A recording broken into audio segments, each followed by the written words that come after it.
wabarakatuh.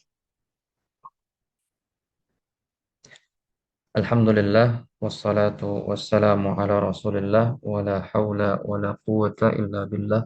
Allahumma salli wa sallim wa zid wa barik ala nabiyyina Muhammadin wa ala alihi wa sahbihi ajma'in amma ba'd. Alhamdulillah, segala puja dan puji bagi Allah Subhanahu wa taala, zat yang maha suci, zat yang telah mengizinkan kepada kita dan memberikan kepada kita umur hingga kita bertemu pada Ramadan di kesempatan tahun ini, dan mudah-mudahan Allah masih memberikan kita kesempatan yang banyak sekali untuk bertemu dengan bulan Ramadan ini. Kemudian salawat dan salam agar selalu tercurahkan kepada baginda mulia sallallahu alaihi wasallam. Dengan jasa beliau kita bisa menjalankan ibadah puasa sebagaimana beliau juga, sang kekasih Allah, menjalankan ibadah puasa ini. Semoga kita tidak hanya menjalani ibadah sebatas menahan lapar, tetapi bisa menjadi pendidikan spiritual bagi kalbu dan jiwa kita. Teman-teman sekalian, di sore hari ini saya ucapkan kembali terima kasih kepada teman-teman yang memberikan kesempatan pada diri teman-teman sendiri untuk bisa hadir dalam Zoom sore hari ini. Semoga Allah Subhanahu wa taala menambah untuk kita ilmu dan keimanan tentunya, karena belajar tentang ilmu pengobatan adalah salah satu daripada bingkai ayat Al-yawma akmaltu lakum dinakum wa atmamtu alaikum ni'mati wa raditu lakumul Islam madina. Termasuk daripada agama yang telah disempurnakan dan nikmat yang telah Allah Subhanahu wa taala sempurnakan. Maka berbanggalah kepada teman-teman yang sudah mengenal sedikit maupun banyak tentang ilmu pengobatan. Dan pada sore hari ini kita coba membuat sebuah judul teman-teman tentang pengantar meridian massage atau pengantar neuromeridian. Mungkin teman-teman sudah cukup familiar ya dengan pijat ya. Pijat itu nanti ada banyak sekali teman-teman. Ada pijat Thailand, ada pijat tradisional, ada pijat dari Korea, dan banyak sekali pijat-pijat itu. Namun kalau kita lihat daripada dasar pemikirannya adalah kalau tidak menggunakan sistem dermatomyotom atau sistem daripada eh, otot, maka dia akan menggunakan sistem yang kita sebut dengan meridian. Ini kerap digunakan pada bingkai ilmu TCM atau yang sekarang dikenal dengan CM, Chinese Medicine, atau pengobatan tradisional Tiongkok. Kalau kita lihat teman-teman daripada cakupan itu sendiri, ya cakupan daripada ilmu pengobatan yang teman-teman harus coba kenalan dan coba pahami itu ada banyak sekali teman-teman. Seperti misalnya mengenal manusia dalam 4 dimensi, di mana manusia itu punya psikologi, punya fisik, punya spiritual, dan punya mental. Jadi pengobatan tradisional tidak mengajak kita melihat manusia itu secara objeknya saja. Ya, di medis misalnya, kami di medis kalau ada penyakit batuk kita berikan obat batuk.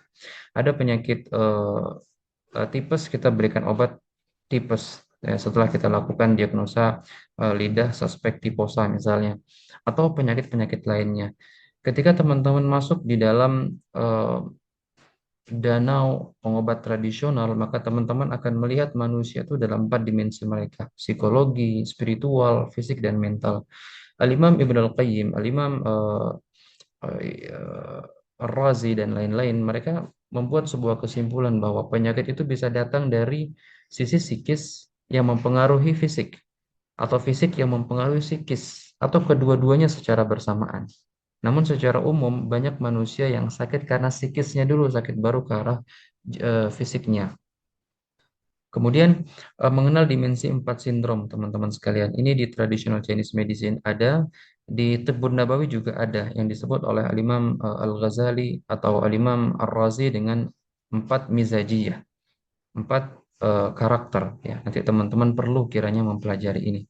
Kemudian mengenal di 4 dimensi penyakit. Ada penyakit tipe panas, dingin, kering, dan lembab. Ini juga ada di dalam seluruh pengobatan tradisional klasik ya teman-teman sekalian. Kemudian mengenal dimensi keseimbangan. Ini dikenal dengan yin yang. kemudian mengenal jalur energi atau meridian, kemudian mengenal darah dari sisi klasik maupun medis.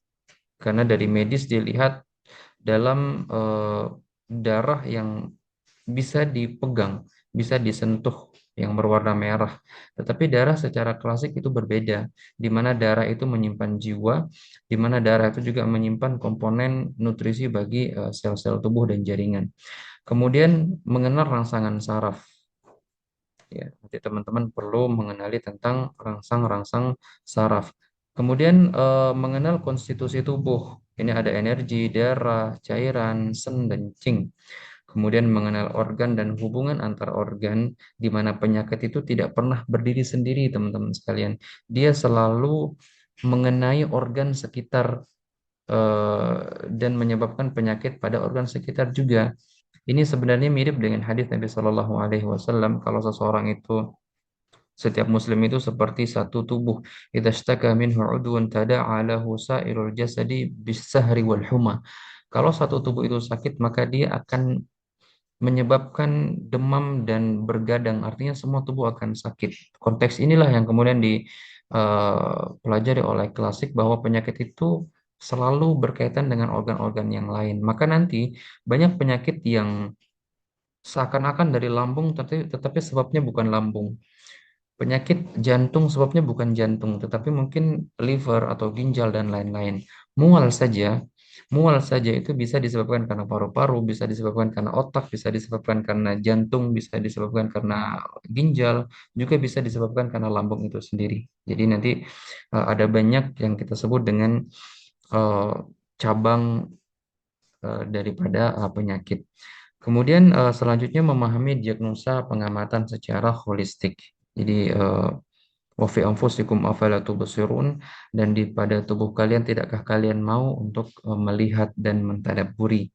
Kemudian mengenal tanda gejala oleh sebab kelemahan organ atau kelemahan daripada esensi tubuh. Jadi penyakit itu bisa disebabkan karena kelemahan organ itu sendiri, bisa disebabkan karena kelemahan esensi tubuh, kurang darah, kurang energi, kurang cairan, ataupun kurang cing. Nah, sehingga nanti teknik terapi hanya mengikuti konteks ini, teman-teman sekalian. Eh, Misalnya pada bekam. Bekam itu kapan dilakukan dan bagaimana tekniknya ketika ada kelemahan organ. Bagaimana tekniknya ketika ada kelemahan esensi tubuh. Demikian dengan refleksi dan akupressor. Ya, jadi tidak semua refleksi itu harus ditekan kencang. Tidak semua akupressor itu harus ditekan kencang juga.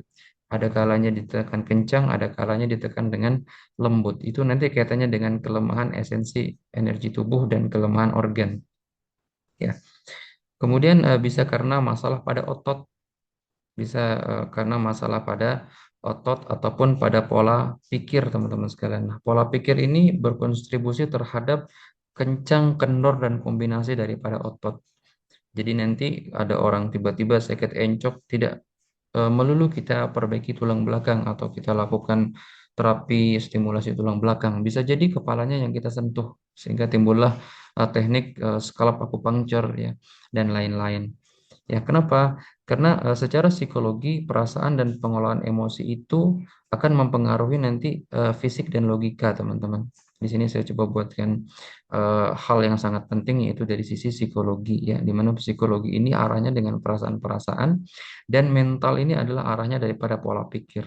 Nah, ketika psikologi dan mental ini terganggu, maka fisik akan ikut terganggu. Baik, kemudian kedokteran timur, karena ini ranahnya ke Meridian Massas ya teman-teman. Jadi ini masuknya ke kedokteran timur.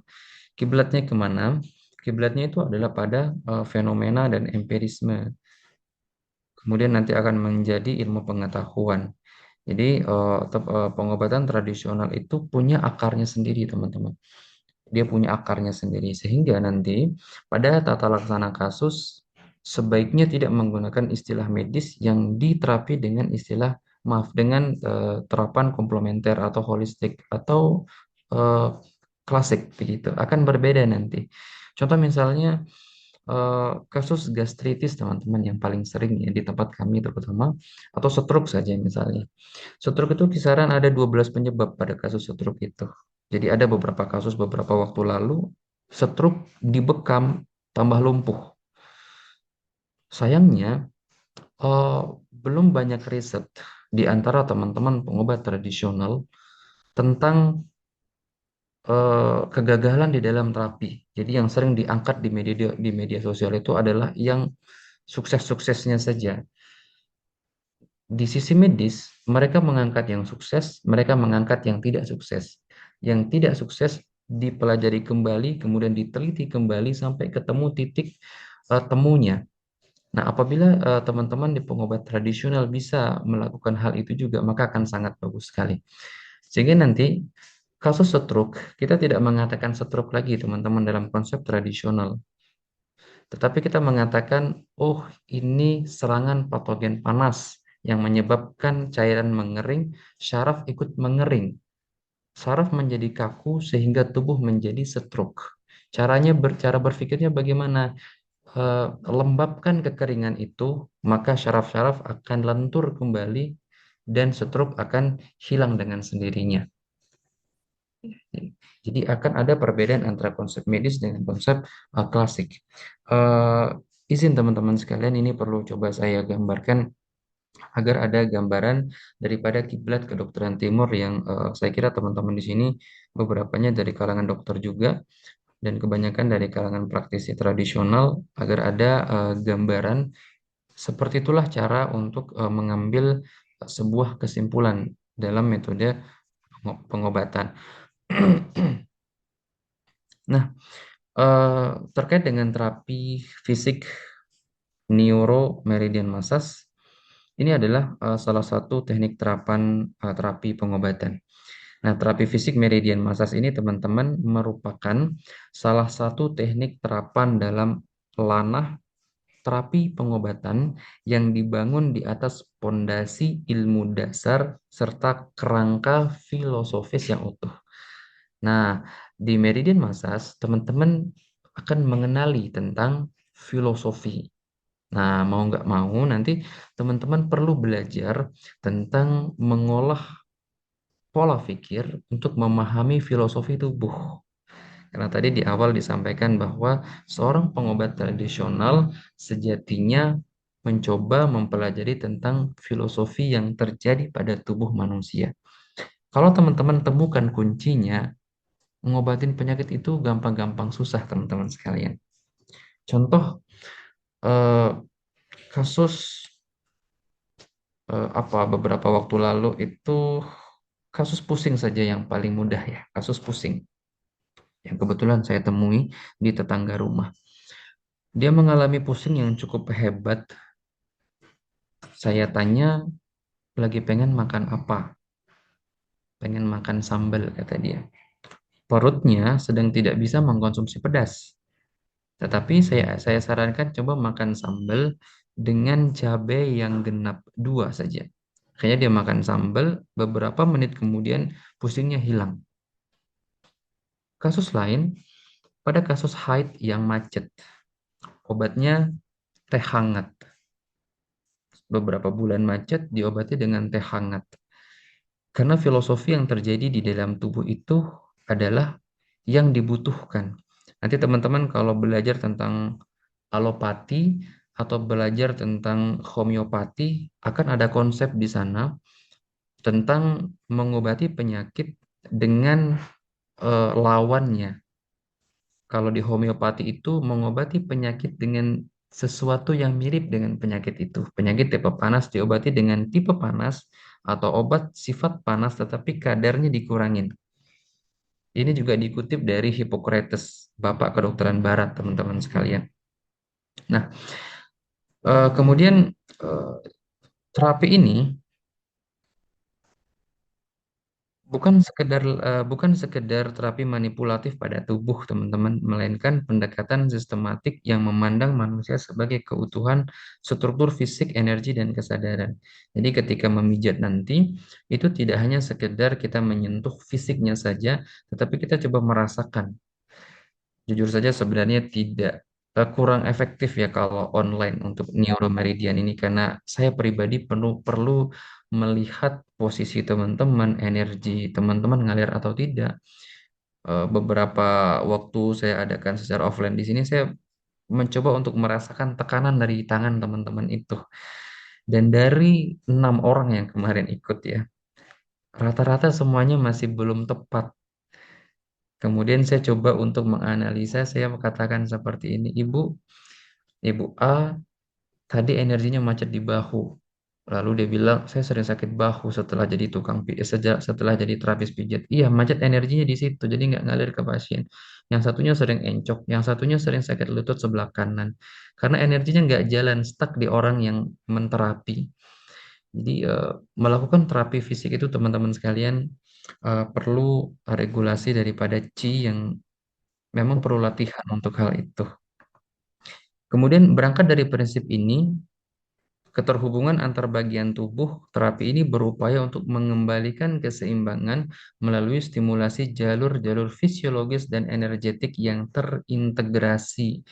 Jadi teman-teman nanti akan mempelajari eh, tentang syaraf juga. Nah, meridian massage berdiri bukan sebagai teknik pragmatis, teman-teman, tetapi sebagai metode yang berakar pada epistemologi kesehatan yang komprehensif dan rasional. Kemudian, admin kami ya, admin saya pribadi dan beberapa WA juga masuk ke saya, eh, request teman-teman sekalian untuk pembelajaran neuromeridian massage ini dipersempit lagi ke arah meridian massage. Pada mulanya, neuromeridian massage akan coba saya kupas tentang sistem saraf 12 saraf kranial. Ini masuk dalam bab keperawatan dasar atau di ilmu kedokteran juga ada tentang 12 saraf kranial. Ini cukup panjang pembahasannya teman-teman, ada sekitar satu buku yang coba kita bahas. Tapi saran dari teman-teman kami mungkin terlalu berat ya untuk izin teman-teman yang tidak berlatar belakang medis atau teman-teman yang mungkin baru berkecimpung di dunia pengobatan. Sehingga nanti di pembelajaran meridian massage nanti saya akan coba fokuskan pada meridian massage-nya saja. Yang terintegrasi di sana nanti ada diagnosa, kemudian tentang pattern daripada penyakit atau model-model daripada penyakit, kemudian bagaimana kita menterapi dengan sistem holistik yang balance ya. Jadi sekali lagi teman-teman sekalian nanti yang mengikuti kelas ini akan coba saya mudahkan dengan izin Allah dengan tema meridian massage. Karena kalau neuromeridian, teman-teman mau tidak mau memahami 1, 2, 3, 4, 5, 6, 7 daripada konsep ini. Mengenal sistem syaraf pusat dan tepi, kemudian mengenal sistem saraf 12 pasang saraf kranial, ada saraf penciuman, ada penglihatan, pergerakan mata pada nervus 3, 4, dan 6. Kemudian ada nerv apa namanya saraf wajah, itu ada 5 dan 7, pendengaran atau oksi oksiput begitu ya. Itu nanti ada 8, kemudian perasa, penelan, ada saraf ke-9 dan 10, dan pergerakan leher ada saraf ke-11, dan lidah ada saraf ke-12. Ini semuanya terhubung yang ada pada cranial nervous di otak. Jadi nanti sebenarnya akan membedah tentang otak juga. Butuh waktu kira-kira 1 pekan sebenarnya untuk neuromeridian massage ini. Namun untuk memudahkan teman-teman semua, coba nanti saya bingkai dalam meridian massage tanpa mengurangi outcome atau output daripada pembelajaran meridian massage. Selain itu juga teman-teman perlu mengenai anatomi fisiologi syaraf, kemudian mengenal jalur meridian yang berkaitan dengan rangsangan terhadap jiwa dan fisik yang itu berhubungan dengan saraf-saraf kranial ini, kemudian mengenal 12 meridian Qingluo atau Qingmei dan 8 meridian expert ada Qi Qing Pamai. Kemudian ada definisi sindrom dan treatment konsep berlawanan terhadap jenis dan sindrom penyakit yang itu nanti dikenal dengan istilah kontraria, kontraris, karatur. Ini dari alopati dan like course like ini dari homeopati. Ya, ini semuanya masuk di dalam pembelajaran neuromeridian. Namun sekali lagi agar memudahkan teman-teman, saya akan coba desain dalam meridian massage saja. Nah, sebagai contoh kasus, eh maaf, sebagai contoh kasus ini ada kolik infantil atau infantil kolik yang diterapi dengan pijat meridian tuina.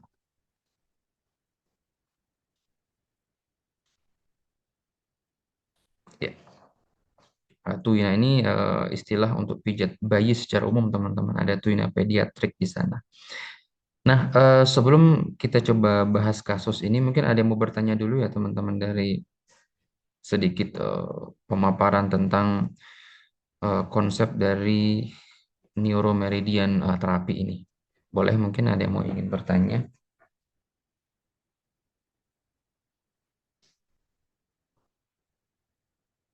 Insyaallah kita nggak panjang ya teman-teman, supaya nggak mengambil waktu banyak dari teman-teman yang hadir sore ini. Baik, sebentar.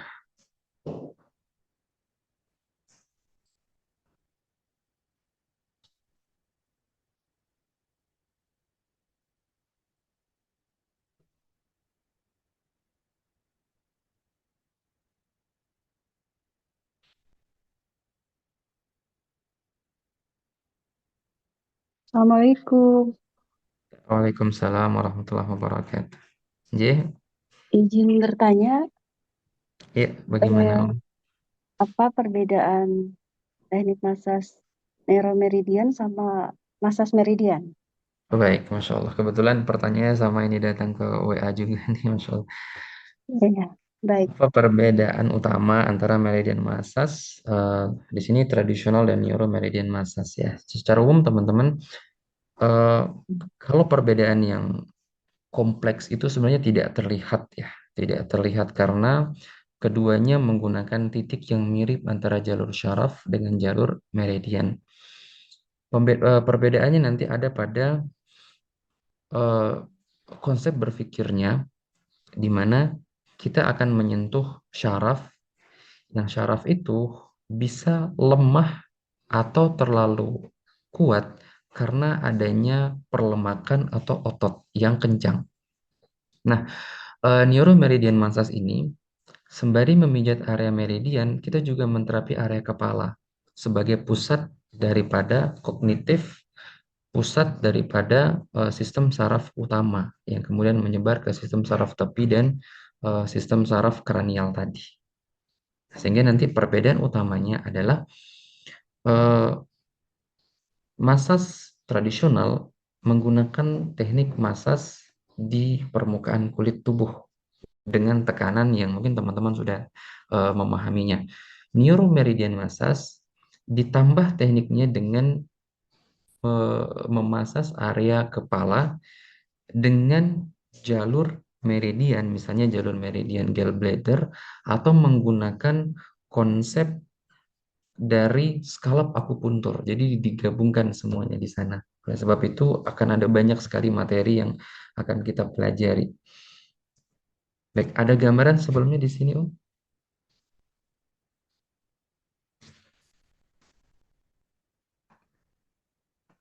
Ya, misalnya di sini di meridian massage kita menggunakan teknik di kepala juga nantinya. Tetapi secara pondasi ilmu, teman-teman perlu mengenal titik-titik daripada INSA misalnya atau skalap akupunturnya. Karena itu nanti berhubungan langsung dengan otak di setiap manusia. Nah, harapannya ujung-ujung syaraf yang ada di ekstremitas ataupun di bagian dada dan bagian punggung terstimulasi, plus terstimulasinya juga daripada base camp saraf itu. Nah, jadi neuromeridian adalah menggabungkan teknik pijat area kranial dengan teknik pijat area badan. Yang didahulukan di mana nantinya? Kita akan mendahulukan dalam neuromeridian adalah pijat kepala yang sesuai dengan arah penyakitnya. Misalnya eh, nyeri di area usus besar. nyeri di area usus besar, maka kita akan menggunakan jalur meridian usus besar sebelah kanan misalnya atau sebelah kiri. Nanti kiri dan kanan ada artinya. Kita hubungkan dengan eh, mikrosistem yang ada di kepala. Sebelumnya teman-teman sudah pernah kenal tentang mikrosistem konsep belum ya?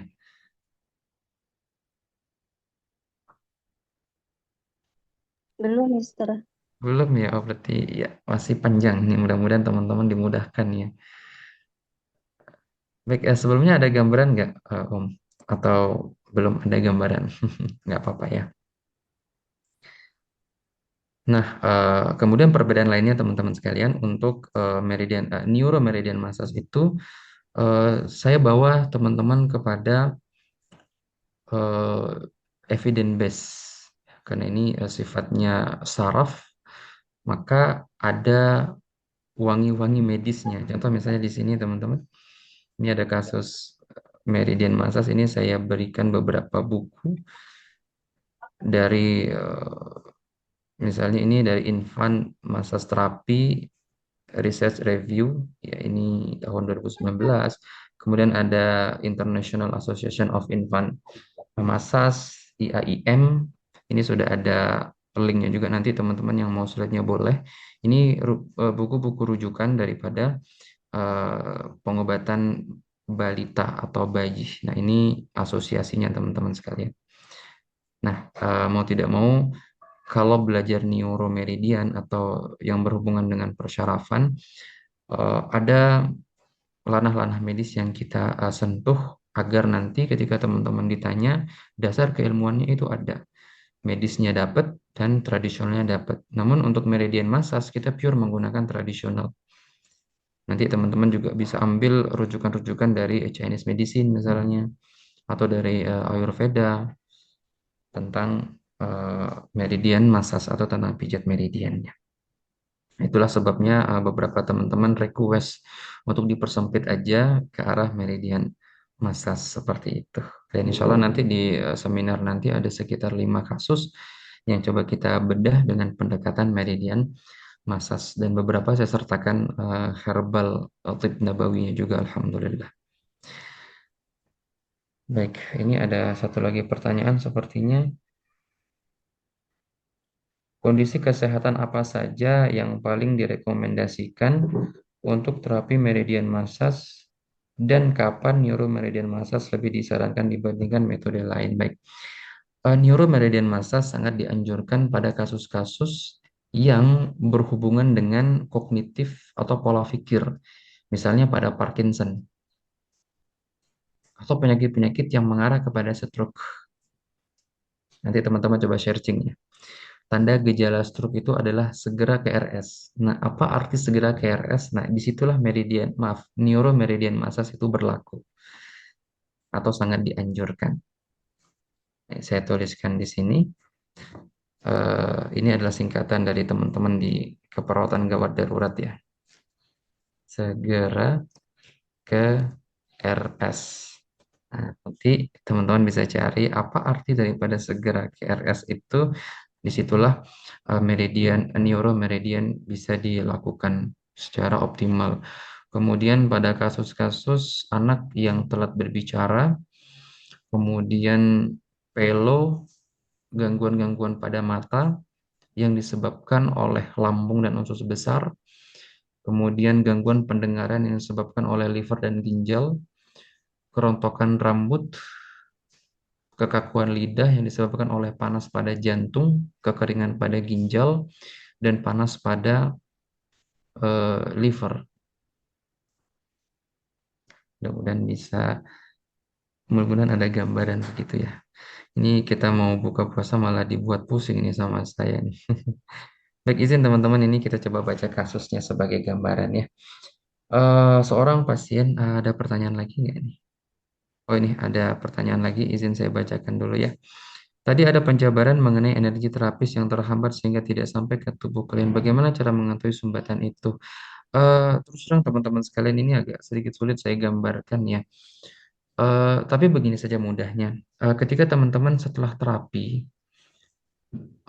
orang kemudian ada pegal di tubuh terjauh dari alat terapi. Misalnya teman-teman terapi pijat ya. Terapis pijat kok pegel pinggangnya setelah menterapi atau beberapa waktu setelah terapi. Berarti itu energi tidak mengalir. Dia macet di situ teman-teman dan itu berbahaya.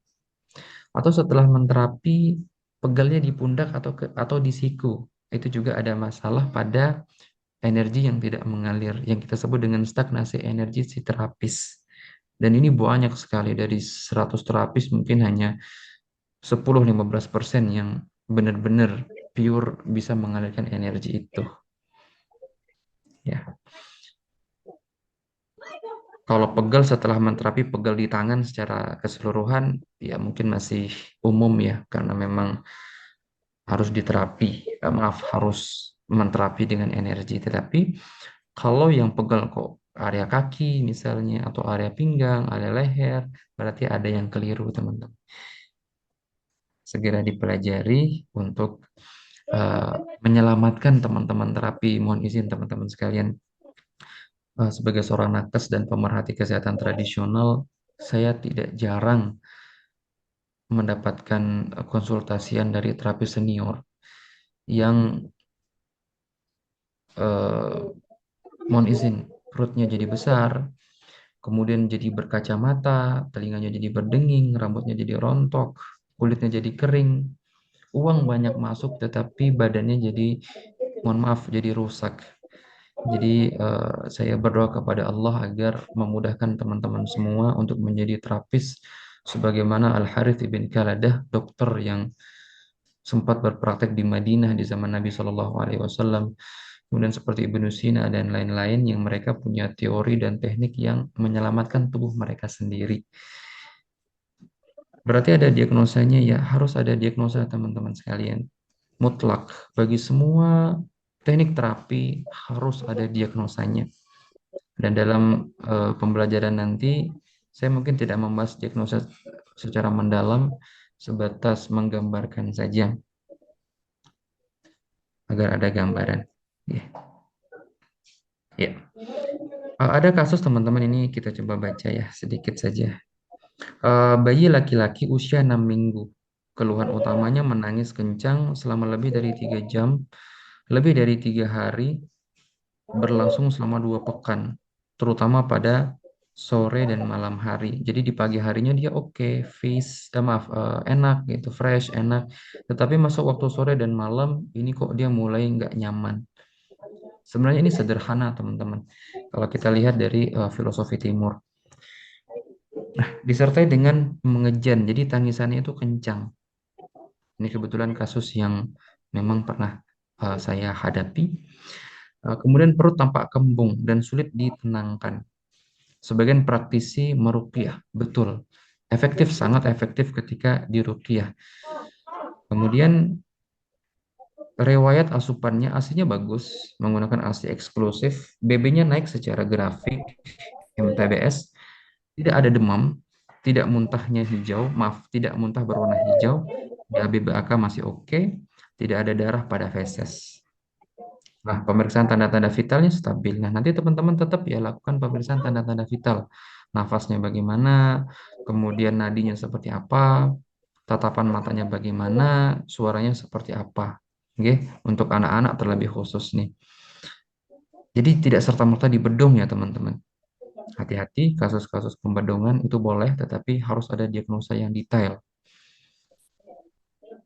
Kemudian diagnosa kerja medis, ini secara medis namanya kolik infantil, ya, disebut dengan kolik infantil. Secara tradisional dalam pengamatan saya, dia adanya stagnasi Qi pada lambung oleh sebab paparan angin dingin. Karena di tempat kami sedang angin yang dingin.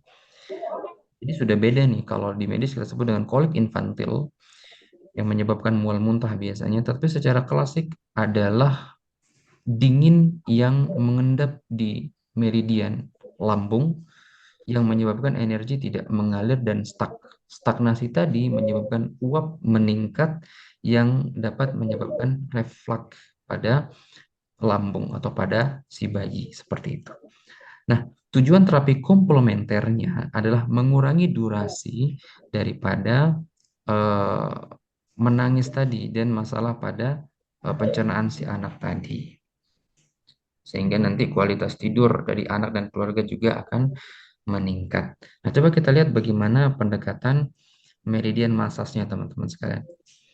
Ini secara umum dulu ya, intervensinya standar lah, edukasi orang tua, kemudian intervensi Twina Meridian itu dengan frekuensi 1 kali sehari, atau pijat meridian itu 1 kali sehari selama 5 hari dengan satu siklus saja. Jadi 1 kali saja, enggak pagi dan sore, enggak.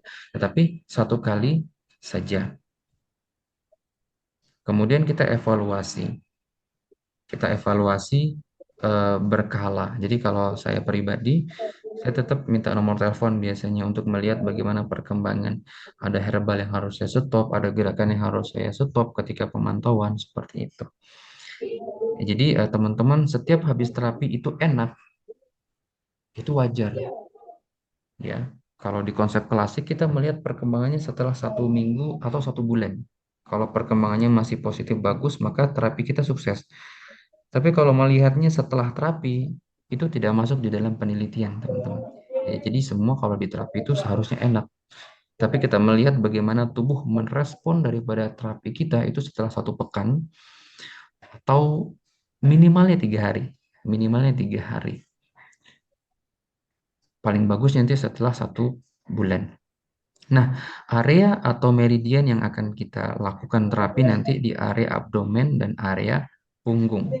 Dan tidak lupa nanti dilakukan monitoring. eh, Monitoring itu mengevaluasi bagaimana frekuensi menangisnya, bagaimana pola tidur bayi, apakah ada perubahan atau tidak. Seperti itulah kira-kira ya. Titiknya di sini saya ambil cuma 3 kayaknya ya. 1, 2, 3. Sebenarnya ada sekitar 7 titik. Cara yang pertama ini dengan memutar ya. Memutar perut. Ini memutarnya teman-teman jangan terlalu dalam ya. Tipsnya, pastikan tangannya hangat. Nah, ini tangan ibu-ibu nih teman-teman yang spa. Ini pasti sudah sangat familiar nih, apalagi teman-teman yang spa. Saya juga belajarlah dengan teman-teman ya. Pastikan tangannya hangat dulu nih ibu-ibu, terutama nih para terapis. Dan secara klasik, terapis yang menterapi anak jangan dalam keadaan yang sedang bad mood. Kasihan anak-anak teman-teman. Harus fresh nih. Hanya teman-teman spa itu biasanya orangnya eh, apa ya, bahagia kelihatannya begitu ya, dan mereka itu segar-segar biasanya. Nah, kemudian lakukan saat bayi sedang tenang, tidak langsung setelah menyusu. Kira-kira kita tunggu 30 menit. Nah, ini penting nih teman-teman nih. Gunakan tekanan yang sangat lembut. Ini kita menggunakan feel, bukan energi. Kita menggunakan feeling. Gerakannya memutar searah jarum jam selama 1 sampai 3 menit. Dan ingat, hentikan bila bayi tampak tidak nyaman. Ya, nanti teman-teman bisa lihat di rujukan ini cukup bagus teman-teman. Saya terkadang menggunakan referensi ini untuk pediatric massage ya. Ini eh, digunakan dalam pembelajaran-pembelajaran keperawatan dan kebidanan. Nah, jadi teman-teman belajar dua ranah ilmu ya. Eh, Bisa jadi bidan nanti teman-teman ya. Kemudian yang kedua adalah titik di CV12 atau titik Chongwan. Titik ini berfungsi untuk memperkuat limpa dan lambung dan meningkatkan fungsi pencernaan. Titiknya ada di sini, teman-teman, ada di tengah. Saya coba besarkan saja ya. Nah, ada di tengah sini. Kira-kira 1 jari jempolnya ibu-ibu deh, atau 1,5 atau 2 jari dari Processus expedius di sini, PX di bawahnya itu. Biasanya akan terasa kembungnya di situ.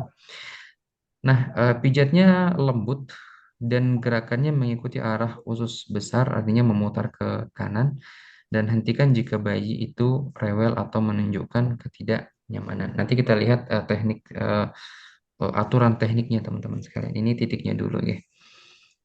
Kemudian berikutnya ada di titik ST 25. Nah, ini saya sering gunakan ini untuk anak-anak sampai lansia. Nah, caranya di semua titik pada meridian Masas adalah vertical pressing.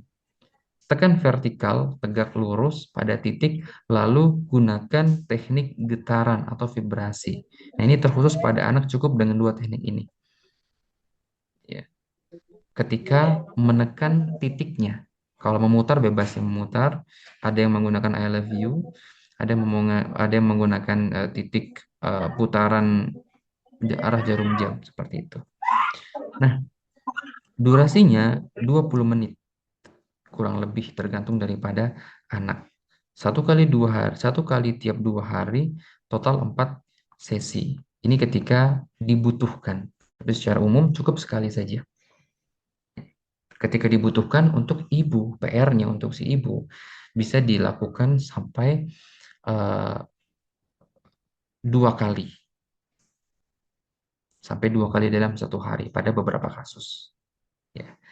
Nah, secara umum dalam anjuran-anjuran dari riset-riset penelitian, baik itu timur maupun barat, itu cukup 1 kali tiap 2 hari dengan total 4 kali sesi. Catatan, protokol ini paket pediatrik Twina standar. Nah, nanti teman-teman kalau coba cari referensi juga tentang Twina pediatrik, itu datang dari klasik dan medis itu ada teman-teman sekalian. Nah, ini Mbak Sri sedang menulis. Coba saya hapus dulu ya. Oke. Ini cara praktik yang paling aman teman-teman sekalian sesuai dengan evidence based nursing practice. Nah, ini agar prakteknya teman-teman itu bisa lebih aman ya. Sembari teman-teman mengembangkan teknik klasik tradisionalnya, tetapi ada juga bukti secara empiris dan secara nyata panduannya sehingga teman-teman bisa lebih aman. Terutama sebenarnya ini saya arahkan ke teman-teman di kebidanan nih dan teman-teman di keperawatan yang mengambil spesialis keperawatan anak. Nah, anaknya posisi terlentang, perutnya rileks, hangatkan tangan dahulu. Kemudian tentukan titik, titik yang ingin distimulasi, tekan tegak lurus dengan bantalan jari, entah itu jari telunjuk, jari jempol, atau jari tengah.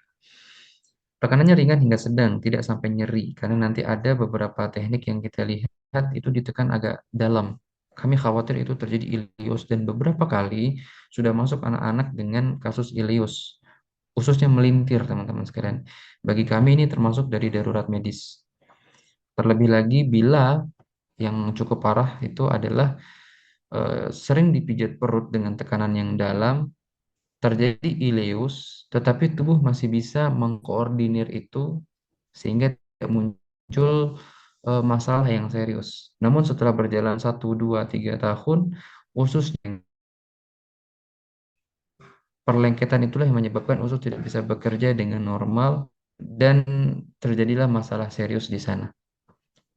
Ya, jadi hati-hati teman-teman sekalian dalam hal pijat uh, perut. Nah, uh, saat tetap menekan atau saat menekan maaf ini, saat menekan beri getaran kecil, micro movement, lalu lepas dan ulangi sesuai dengan jumlah usia. Ini dibatasi hingga 300 sampai 500 kali. Usia di atas 1 tahun hingga kurang dari 4 tahun 300 kali. Ini batas maksimal. Jadi getaran kecil teman-teman itu hingga 300 kali. Di atas 4 tahun sampai di bawah 7 tahun itu 500 kali. Jadi teman-teman bisa rujuk ke, maaf, bisa dibuka. Maaf.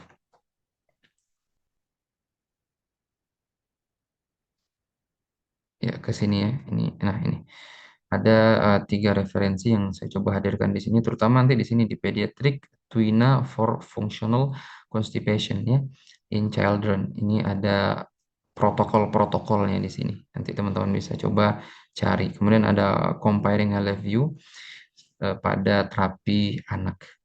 Ada the effect of spa dan massage terhadap colic symptoms.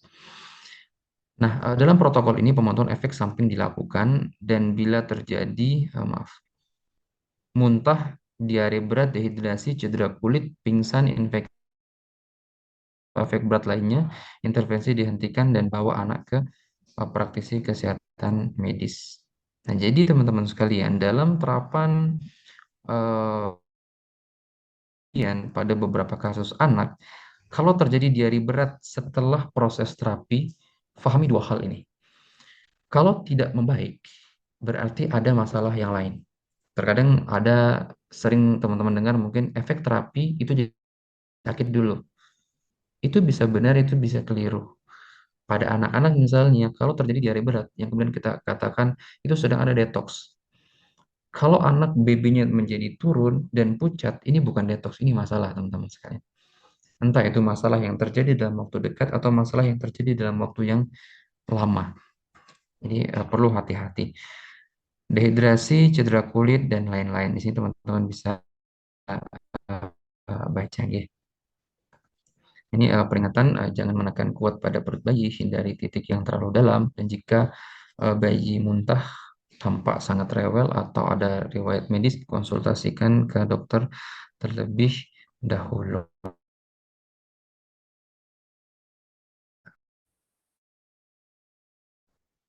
Untuk masalah-masalah pada bayi, teman-teman sekalian, selalu hubungan dengan orang tua dan lingkungan. Sejauh, maaf, sependek pengalaman saya, pada kasus anak-anak itu tidak jauh dari ayah dan ibu. Ibu tentang ketenangan dan ayah tentang kenyamanan, ya, atau tentang keberanian. Jadi anak-anak yang takut itu biasanya kehilangan sosok ayah. Anak yang sering rewel itu juga biasanya kehilangan sosok ayah karena dia tidak memiliki sosok panduan yang mengajari dia secara feeling kapan menangis, kapan harus tertawa. Tapi kalau kehilangan sosok ibu biasanya anak jadi gampang merasa sedih dan menangis yang tidak ada eh, asal muasalnya. 1 tahun lalu kira-kira ada kasus anak yang memang orang tuanya sedang pergi merantau teman-teman sekalian dan beberapa kali sakit. Nah, pada suatu waktu ayahnya pulang dan anak ini mengalami dehidrasi berat setelah muntaber. 3 hari hampir masuk ke hari keempat dia muntaber, dia sudah tidak bisa mengangkat kepalanya lagi dan keluarga memutuskan untuk membawa ke rumah sakit. Tapi kata ayahnya, tunggu saya pulang, obatnya saya, kata dia seperti itu. Dan kuasa Allah Subhanahu wa taala ayahnya pulang, tidak kurang dari 10 menit anak itu makan dan bermain setelah dipeluk oleh ayahnya. Dan itu sudah sering saya dapati teman-teman sekalian. Maka kasus anak itu tidak lepas dari orang tuanya.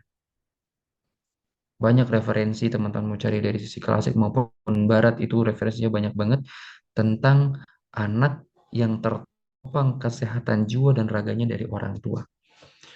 Kemudian ada yang konsul seperti itu, bagaimana dengan kami yang berpisah? Saya katakan begini, perpisahan orang tua bukan bukan dan tidak boleh ditanggung oleh anak.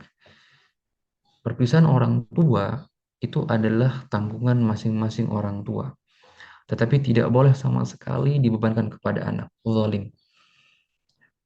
Bagaimana caranya supaya anak tetap mendapatkan perhatian dari dua belah pihak?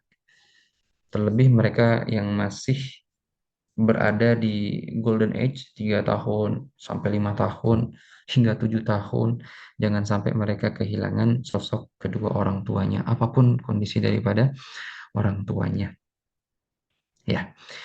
Itu mungkin teman-teman sekalian yang bisa saya sampaikan pada malam hari ini, maaf, sore hari ini. Eh, Mungkin sebelum saya tutup ada yang mau bertanya dulu, mungkin silahkan. Ya, ini ada yang raise hand, boleh silahkan, apa yang mau ditanyakan boleh. Ya, Maaf bismillah. teman-teman, ini saya agak Assalamualaikum warahmatullahi buru-buru wabarakatuh. jadinya. Iya. Waalaikumsalam. Saya mau Oke, oke. bertanya, Pak. Ya. Kebetulan memang saya profesinya bidan ya. Jadi Oh, saya Masya mau Allah. menanyakan tadi penekanan, halo, Iya, iya. penekanan yang dilakukan untuk kasus anak tadi pada titik ST25 itu ada jumlahnya 300 kali untuk anak 1 sampai 4 tahun. Ini Oke. dalam waktu berapa lama, Pak? Kok Oh, Masya Allah. Iya. Iya. Iya. Eh, di sini ya titik aku poin ST12. ST12, CV12. Untuk 12? berapa lama? Kalau merujuk kepada saran dari mana tadi ya? Cukup 1 sampai 3 menit sebenarnya. Itu untuk titik yang maaf untuk tekanan pertama. Itu berarti getarannya cukup cepat sekali getarannya. Sebenarnya tidak sampai 300 kali, tetapi dibatasi oleh eh, beberapa jurnal yang coba kami ambil agar membatasi daripada terlalu lama penekanan di area itu. Bagi kami, eh, kalau sudah terasa hangat dan warnanya memerah, itu sebenarnya sudah cukup. Terkadang hanya 30 sampai 40 kali getaran itu sudah menimbulkan efek hangat, itu sudah cukup sebenarnya. Hangat itu arti daripada energi mengalir dan masalah teratasi. Kalau kita kan di SOAP gitu ya, Mbak ya. Jadi kalau sudah masalah teratasi dengan perubahan dari dingin ke panas, misalnya kayak di palpasi awal itu dingin, kemudian kita lakukan getaran menjadi sedikit hangat, itu sudah masalah teratasi di sini. Tinggal nanti mau dilanjutkan boleh atau dicukupkan sampai itu juga sudah boleh. Secara umum 1 sampai 3 menit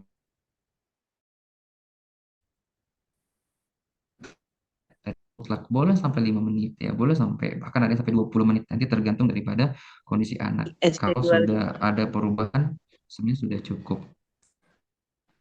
Titik yang dipakai dua itu saja, Pak ya. Ya, ST25 dengan CV12.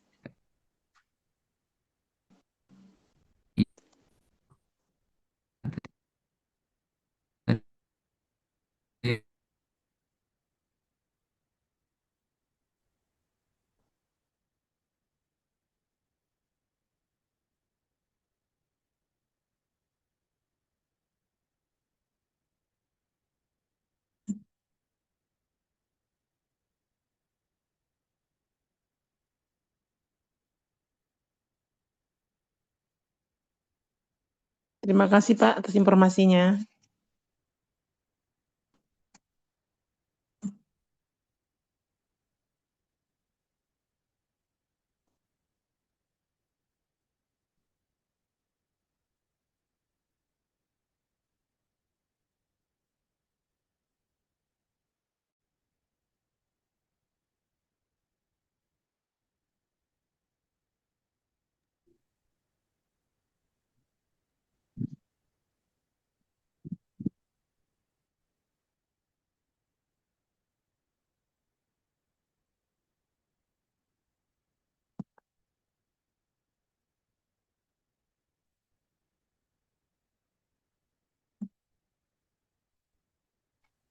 Suaranya hilang.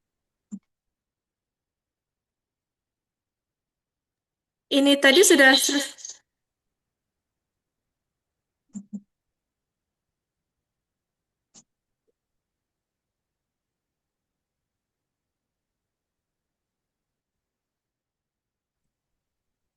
Wah, ini maaf bergabung kalau tadi lagi. saya terpentar tadi. Terputus ya, Master ya.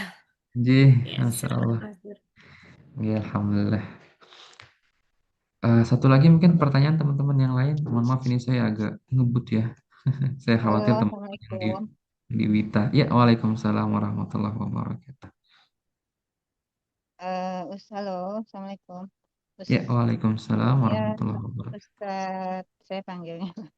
Maaf, saya baru ikut ini bergabung. Oh, Masya Allah Mau bergabung. tanya, eh, mau bertanya kalau ada di apa tuh keluhan di telapak kaki, di tumit itu panas gitu. itu tindakannya kita si pasiennya udah udah berapa lama gitu keluhan, udah pernah ditangani sebelumnya oleh terapis-terapis sebelumnya, terus masih punya keluhan. Sebelumnya ada di apa namanya ditangani dengan penekanan-penekanan, katanya dia enak kalau pas habis di apa sih ditusuk gitu dengan tongkat dengan alat. Terus eh, setiap pagi bangun tidur dia ngalamin yang reaksi sakit gitu, panas kayak kebakar. Terus itu tindakannya seperti apa ya, Pak? Kalau Baik. saya jadi eh, masih agak gimana ya, penanganannya kemarin kebetulan dia sempat sakit jatuh juga, jadi saya nanganinnya yang ada apa urat-urat yang kaku aja kayak gitu. Terima Baik. kasih Ustaz. Eh, iya sama-sama. Izin pasiennya perempuan atau laki-laki? Perempuan Perempuan, badannya teksturnya gemuk atau kurus? besar besar lumayan Besar banget. antara 60 kilo. Kulitnya kering. Enggak sih, Baik. Suaranya mohon izin. Keras, nyempreng atau biasa halus? hal sedang aja sih, enggak terlalu keras. Oh, pakai kacamata? Enggak. Enggak. Baik, baik. Mm-mm. Ya, eh, gemuk ya. Nah, gemuk itu nanti teman-teman ada tiga gemuk itu. Ada gemuk angin, ada gemuk air, ada gemuk memang lemak. Nah, biasanya pada kasus-kasus tumit ya, tumit-tumit yang nyeri itu gemuknya itu kalau nggak gemuk angin dia gemuk lemak. Bedanya nanti gimana ya bedanya ya? Gemuk lemak itu BB-nya nggak terlalu tinggi, tapi dia besar. Kalau gemuk lemak itu memang dia berat dan padat. Nah, kalau kasus kegemukan seperti itu, maaf, mungkin bukan kegemukan tapi makin gemuk begitu ya. Lututnya, tuminya sebelah kanan atau kiri nih, Om? Kiri kiri. Sebelah kiri, baik. Kiri, teman-teman sekalian, saya kasih quote nih. Kiri itu sering dikaitkan dengan psikis. Sering dikaitkan dengan psikis. Jadi nanti terapinya itu adalah penenangan psikis. Coba seperti mengkonsumsi teh matcha, teh hijau tanpa gula ya. Mau dikasih gula ya boleh sedikit saja. Kemudian cium lutut, walaupun nggak kena lutut ya mungkin agak sulit bagi sebagian teman-teman yang Allah uji dengan badan yang besar.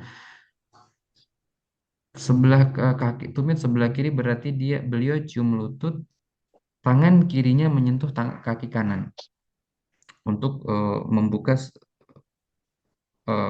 kekakuan otot di area pinggang sakrum ke bawah. Seperti itu. Kemudian lenturkan tangan, nanti pijatnya ke area tangan kalau kita di sini mainnya nanti di area tangan kiri dan kanan, tetapi dominan di sebelah kiri. Kalau mau dibekam, dominan kiri baru kanan. Seperti itu. Nah, nanti kita belum lihat nih tensinya berapa nih nanti nih. Tensinya berapa? Ibu Oh, pernah coba cek nggak? enggak. Jadi eh, saya interogasi dulu ya. Sebelumnya udah pernah ditangani. Terus ada yang bilang katanya sobek itunya apa Mm-mm.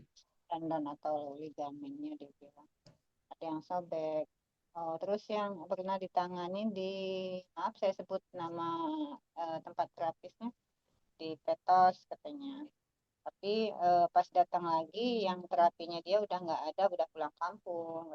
Jadi mendingan sih waktu itu katanya. Sempat juga dibekam, tapi pas ada ditotok-totok gitu, lama-lama akhirnya jadi kayak ada benjolan kayak ada benjolan di bagian mata dekat mata kaki, di bawah mata kaki, sebelah mana namanya, yang ada itu loh, Sebelah dalam di atau sebelah arah luar, jempol Om? bawah, di arah jempol itu kan ada tuh cekukan itu.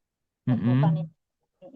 Di bawah mata kakinya tuh ada kayak benjolan-benjolan kayak butiran-butiran gitu.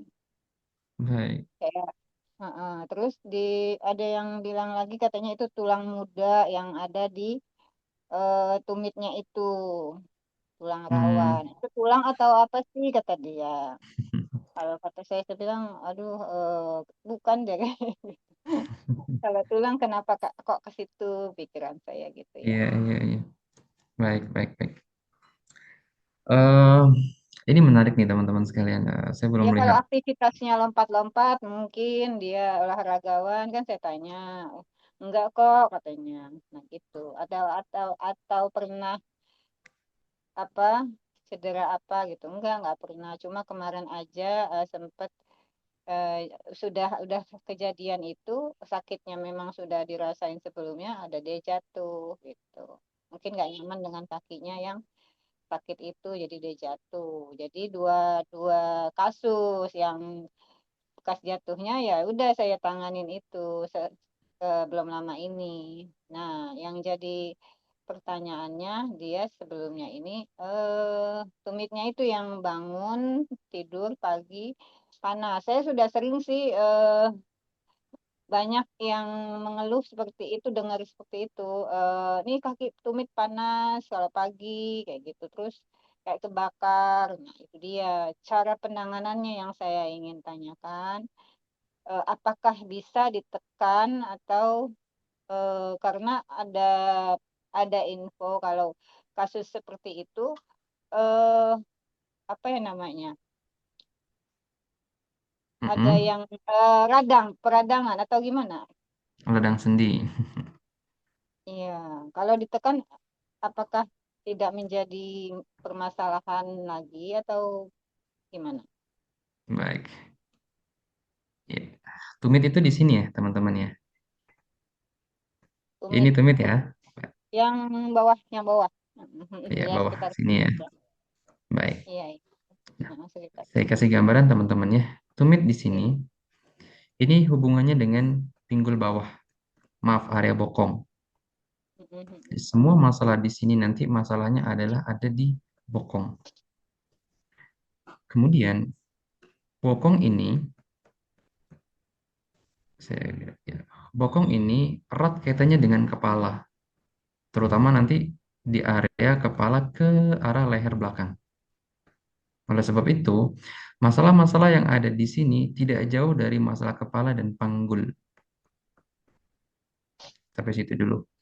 Kemudian, panas, ya, panas itu sering dikaitkan dengan lambung. Oke, dia punya masalah lambung apa enggak nanti bisa dicari lagi. Nah, dia punya masalah pada lambung. Lambungnya kering berefek kepada ginjal yang kering. Oke, ginjalnya menjadi kering. Nah, ginjal kering ini teman-teman jangan dibekam. Lihatnya dari mana? Kita bisa lihat ginjalnya kering. Dari persendian, salah satunya di sini. Ini sering sakit dan lutut itu sering bunyi. Lutut sering bunyi, kemudian badan itu gampang dibunyikan. Tetapi sayangnya pada orang yang badannya besar, sulit didengar bunyi itu karena tertutup oleh lemak-lemak tadi. Nah, sehingga teman-teman sekalian, saran terapinya adalah membuang panas pada lambung ini. Ini belum lihat lidah ya, saya belum lihat lidah, belum lihat mata. Jadi ini masih terawangan saja jadinya ini belum konkret. Dinginkan lambung itu teman-teman sekalian. Misalnya dengan kolang-kaling, ya. Kemudian makan teratur itu sebenarnya memperbaiki lambung. Kemudian juga bisa nanti dengan labu kuning itu dibuat sayur hijau, maaf dibuat sayur dengan bayam misalnya untuk meninggikan lambung itu. Harapannya lambung menjadi ternutrisi, dingin lambung akan membagikan energi dinginnya kepada ginjal, ginjalnya menjadi lembab lagi, panasnya akan hilang, tubiknya akan selesai nantinya insya Allah. Ini butuh waktu, biasanya sampai 1 pekan biasanya. Sekali lagi, teman-teman saya belum lihat lidah untuk saya diagnosa lebih lanjut, tapi ini yang cukup sering saya dapati juga. Kebetulan Bibi kemarin mengalami itu di pekan kemarin, saya kasih kolagen, alhamdulillah sudah hilang. Kolagen itu kan sifatnya dingin dan lembab. karena beliau kering memang. Nah, kalau bukan karena ginjal yang kering berarti perlu terapi di area kepala, mungkin dibekam dari kepala atau dipijat kepala dan leher. Nah, setelah itu teman-teman harus melihat eh, keseharian daripada pasien dari pola makan dan lain-lain. Makan yang pedas-pedas jelas tidak boleh. Makan yang berlemak-lemak jelas tidak boleh. Gorengan, kopi itu nggak boleh masuk pada kasus tumit panas seperti ini. Kenapa? Ini bisa mengeringkan ginjal nanti. Ini nanti bila dibiarkan masalah ke reproduksi, ke Ya, apa namanya misalnya di rahim. keputihan dan lain-lain.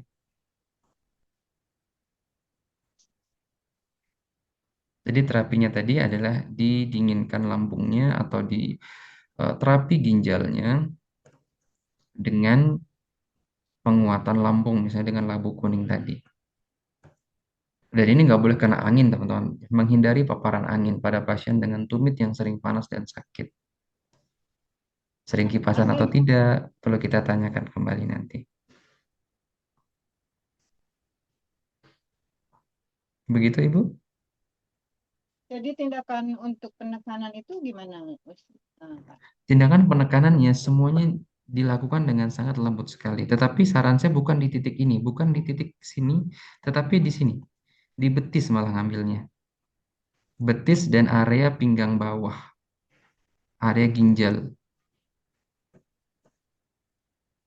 Kalau untuk panasnya itu bukan akibat peradangan, bukan? Kalau dibiarkan terlalu lama, dia bisa menjadi radang. Dan kalau dibilang apakah peradangan atau tidak, dia meradang karena ada panasnya. Tetapi apakah karena pengeroposan tulang di area tumit, kita tidak tahu. Tetapi panas itu sudah membuktikan radang. Dalam konsep medis itu, peradangan itu ada eh, warna kemerahan, sensasi panas, dan ada massa, ada benjolan kecil, ada benjolan. Itu sudah ada radang pasti. Itu ya itu Tetapi ada benjolan-benjolan. Ada gimana? benjolan-benjolan yang saya lihat memang ada kayak benjolan-benjolan yang muncul Di area sini tadi ya. di area ya yang di sebelah dekat bawah Mm-mm. arah jempol itu.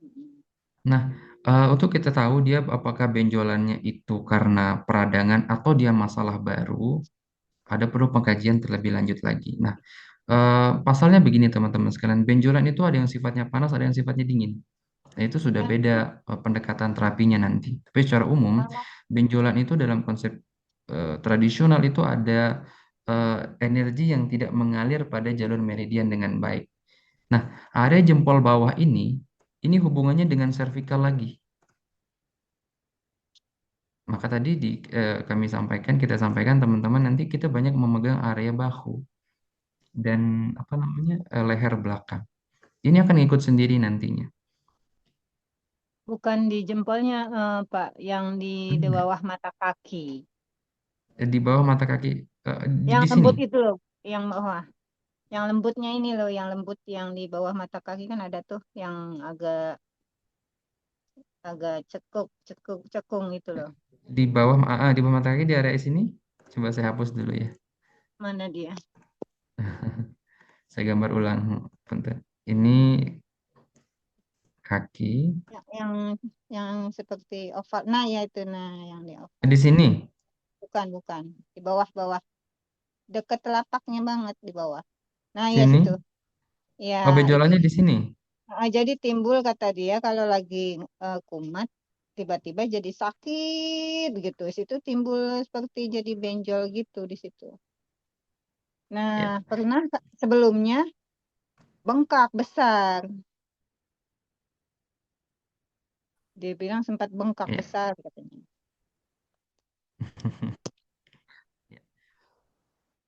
Di sini, teman-teman, ini berarti ini sudah terkonfirmasi dia. Nah, ini masalah teman-teman kita dapat kasus nih, jadi sambil belajar menganalisa. Di sini dalam praktek refleksiologi, di sini masuk titik ginjal, lambung agak atas sedikit. Oke, secara filosofis, di sini juga masuk area lambung dan ginjal. Maka tadi saya katakan ada masalah di lambung dan ginjalnya memang saudari kita yang sedang sakit ini. Maka ini yang kita benerin karena sumbernya ada di sini teman-teman. Ini hanya sebagai alarm saja. Lampu merahnya itu ada di sini.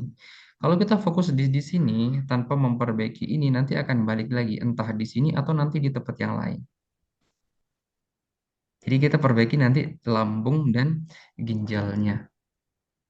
Sampai di sini ada gambaran dulu, Ibu. Ya. Oke. Nah, sekarang saya coba bawa ke teknik terapinya. Di titik lambung, jenengan bisa tekan dengan tekanan yang ringan. Refleksi atau pakai alat itu bisa ditekan di punggung ya, di punggung titik lambung itu bisa ditekan ringan. Titik Satu lambung organ yang lagi, di telapak kaki, Pak. gimana? Titik lambung yang di telapak kaki atau yang di punggung? Yang di punggung pakainya yang di punggung. Iya, iya. Oke, gitu Bung. Kalau kalau di sini ini ada benjolan tadi ya. Kalau pakai titik punggung hanya dielus-elus saja. Iya, iya. Nggak berani Oke, saya itu. betul. Nah, kita ambil titik titik refleksinya dia ada di punggung. Kalau di dunia akupuntur namanya titik ya titik apa namanya? Waist bukan. Lupa saya nanti saya ingat lagi ya. Dan titik ginjal. Hmm, iya, Weisu ya. Oke. Dan titik ginjal ada di sedikit bawah. Kemudian hanya satu titik yang ditekan kencang teman-teman nanti ada di titik liver, titik kanso. Titik liver itu ada di sebelah sisi kanan. Titik organ itu pencet tekan kencang aja sampai ada warna kemerah itu sudah cukup. Dan jangan lupa setiap ada benjolan dimanapun tempatnya itu pasti ada sumbatan energi yang itu harus dirilis dengan cara diregangkan. Jadi harus ada peregangan. Kira-kira seperti itu, sahabat kita yang bertanya tadi. Iya, saya. Baik, Kalau, barakallah. halo, Ya, eh, kalau saya dengar sebelumnya yang di pasaran terapisnya sebelumnya itu disarankan untuk ronsen. Terus saya sih ya menyetujui aja, bilang ya udah nggak apa-apa. Kalau mau lebih pastinya di ronsen lebih baik. Jadi biar tahu ada apa keluhan di sekitar yang dikeluhkan, saya bilang. Kalau seperti itu gimana, Pak? boleh, tidak apa-apa. Jadi kita integrasi dengan medis juga.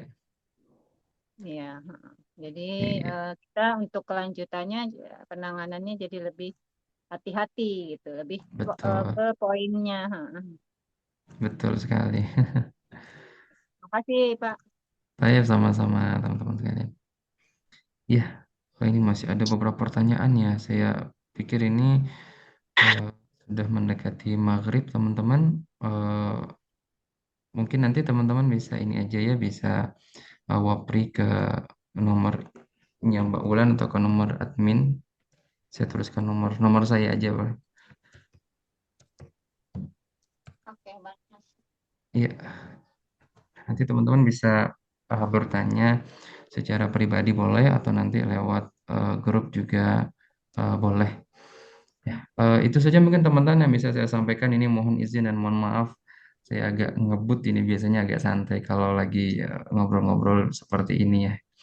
Eh, Tentunya masih banyak kekurangan dari pengenalan ini yang mungkin agak melebar karena memang harus saya sampaikan demikian. Kurang lebihnya saya mohon maaf. Adapun yang bermanfaat mudah-mudahan ada manfaatnya bagi kita semua. Eh, saya akhiri teman-teman sekalian ya. Mudah-mudahan puasanya yang sedang menjalani puasa diberkahi oleh Allah Subhanahu wa taala. Yang ingin ngobrol nanti bisa wapri ke nomor saya atau ke nomor Hmm? yang sudah tertera di link yang teman-teman dibagikan oleh Taiba Klik atau dari Mbak Wulan sendiri. Itu yang bisa saya sampaikan teman-teman sekalian. Kurang lebihnya saya mohon maaf. Wabillahi taufiq wal hidayah. Wassalamualaikum warahmatullahi wabarakatuh. Waalaikumsalam Waalaikumsalam warahmatullahi warahmatullahi wabarakatuh. wabarakatuh. Terima Baik, kasih, Mister. saya ucapkan jazakallah khairan kepada Master Hadi untuk materi pengantar neuromeridian ya teman-teman. Insya Allah bagi teman-teman yang mau belajar lebih lanjut, lebih mendalam lagi, silakan. Insya Allah nanti hari Ahad, tanggal 1 Maret ada kelasnya. Insya Allah materinya lebih lengkap lagi. Yang mau bergabung silahkan nanti bisa wapri saya ya teman-teman ya. Zoom-nya insya Allah kita adakan pagi jam 9, jadi nanti waktunya lebih panjang untuk teman-teman bisa bertanya dan berkonsultasi. Baik, teman-teman semuanya, karena waktu sudah mendekati waktu berbuka ya. eh Sebentar. Nomor saya ini ya Pak ya, 08089541442230. Silakan nanti bisa wapri ke nomor saya bagi yang ingin melanjutkan kelas, ingin belajar lebih mendalam lagi, lebih lengkap lagi di hari Ahad ya, teman-teman ya, tanggal 1 Maret. Baik, teman-teman semuanya, saya ucapkan jazakumullah khairan kasiran atas partisipasi teman-teman pada kesempatan sore hari ini. Selamat menunaikan ibadah puasa dan selamat berbuka puasa bagi yang sudah masuk waktu buka ya. Saya tutup Zoom kita pada kesempatan sore hari ini. Sampai berjumpa lagi, insya Allah nanti di hari Ahad untuk materi neuromeridian terapi. Saya tutup Zoom kita. Wabillahi taufiq wal hidayah. Wassalamualaikum warahmatullahi wabarakatuh. Waalaikumsalam warahmatullahi wabarakatuh. Terima kasih Mbak Ulan. Sama-sama. Recordingnya bisa di-share Kak Wulan. Bisa, Pak. Insya Allah nanti di-share ya. Oke, selamat berbuka teman-teman semuanya. Saya tutup semuanya. Assalamualaikum.